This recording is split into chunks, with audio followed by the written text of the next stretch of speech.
Hi viewers! How are you all? Hope all of you are fine. Today, we will make the dates milkshake, which will be very delicious. Subscribe the channel, like videos. Let's start the recipe. This is a clean blender. We will pour full glass of chilled milk in it.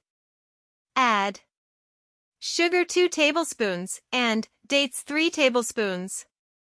Now we will properly blend them. Dates milkshake is ready. Now we will serve it in a glass. See?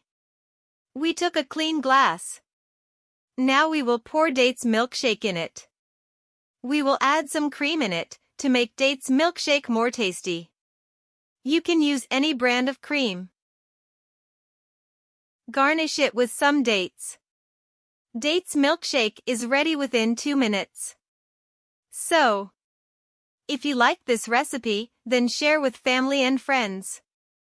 Subscribe the channel and like the videos. I will be back with the new videos.